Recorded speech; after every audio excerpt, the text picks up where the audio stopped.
It all started while I was preparing dinner, the rhythmic tapping of the knife against the cutting board, the aroma of spices filling the kitchen, but something was different that night. Mary always came home at 6.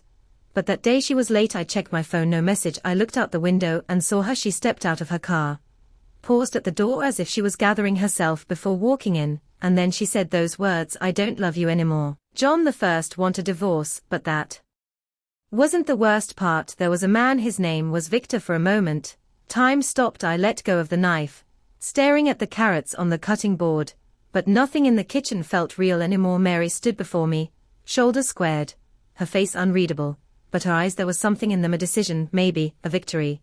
Or maybe fear. A divorce, I asked, keeping my voice steady. Something inside me was shattering, but I had to appear calm. She had known me for a long time. She could predict my reactions. If I lost control, it would comfort her.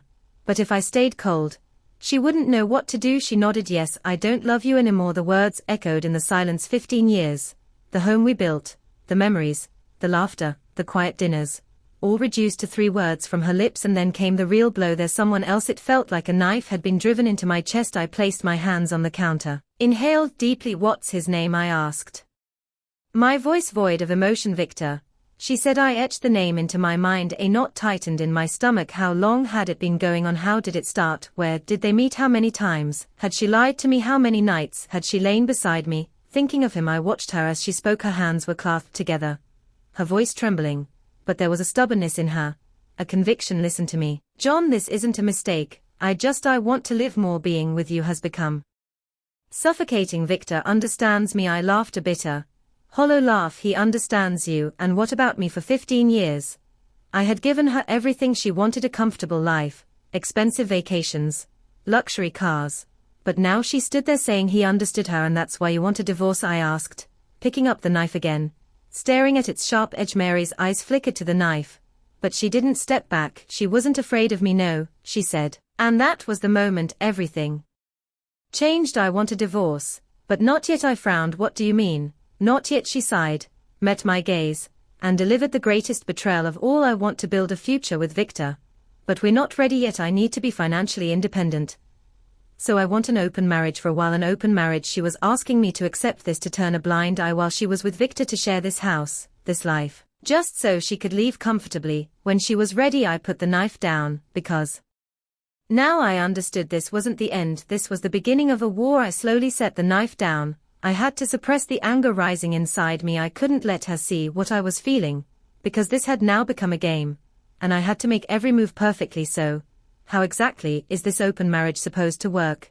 Mary the First asked, with a detached smile. I could see the relief wash over her. In her mind, she had expected me to explode, to shout, maybe even walk out of the house, but I was giving her the most terrifying response of all. I was agreeing. Her eyes sparkled. "John, do you really understand this?" I nodded, walking toward the kitchen, and pouring myself a glass of water. I had to play this game. I wanted to throw that glass at her head, scream at her, tell her exactly how I felt, but I was in control. "It makes sense," I said with a shrug. "You live your life, and I'll create new opportunities for myself." The look of relief in her eyes was the most painful part of the betrayal, because she truly believed it. She thought I wasn't going to fight back, but she was wrong. That night, I didn't sleep at all. My first mission was to find out everything about Victor.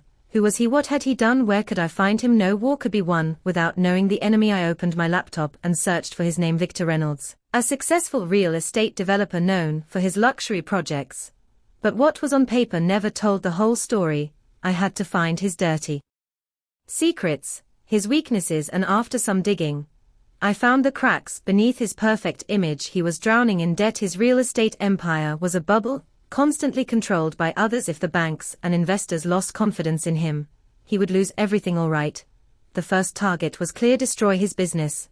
But that wouldn't be enough. Mary needed a lesson too. Betraying me had to come with a cost. By morning, as Mary sat down for breakfast, I joined her. To her, everything seemed fine. She thought she had fooled me. "What are you doing today?" she asked, taking a sip of her coffee. I smiled. The game was beginning. "I have a business meeting," I said. "Meeting with some investors." What was I really going to do? Take my first step in ruining her lover? That day, I met with one of Victor's business associates. I planted a few small details, just enough to start a rumor about his vulnerabilities in the financial world. Trust was everything, and Victor was about to lose it.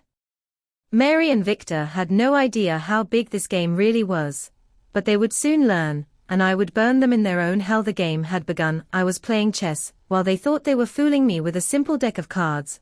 I had made my first move, igniting the first spark that would shake Victor's reputation in the business world. Now, it was time to watch the fire spread. Mary started spending more time with Victor. She thought I had accepted everything, but I was silently watching her every move, every text, every step. Thanks to a small piece of software I had installed on her phone, I could read her messages and track her location. Every secret moment they thought they had, I was there watching. Reading their texts only fueled my rage. Mary, I don't want to stay in the same house with him any longer, but we have to be patient. I can't lose the money. Victor, don't worry, baby, soon everything will be ours. I can't lose the money. That was Mary's true face. This wasn't about love. This was the story of two greedy people stealing my life.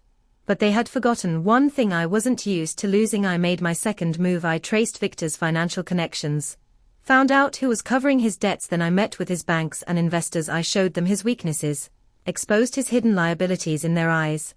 Victor was no longer trustworthy. The first domino fell within a week. Several major investors pulled out of his projects. He started to panic. Meanwhile, Mary was still clueless. It was time for the final blow. I had to make Victor believe that Mary was betraying him too. I crafted fake emails, messages that made it look like Mary was seeing someone else besides Victor. Then I sent them to Victor's personal email to push him over the edge. I even accidentally left a few suspicious texts on his phone. And then I waited. On the first night of their crisis, Mary stormed into the house, furious. Her eyes were filled with tears. I hadn't expected that. Victor doesn't trust me, she shouted. He thinks I'm seeing someone else. I can't convince him. I hid my satisfaction. I shook my head slowly. Sometimes people only understand how much betrayal hurts when they experience it themselves. Her face turned pale. What do you mean? I leaned in, locking eyes with her. I know this feeling very well, Mary, and now, so will you. That night, Victor broke up with Mary. He was already sinking financially, and now he no longer trusted her. Mary had nothing left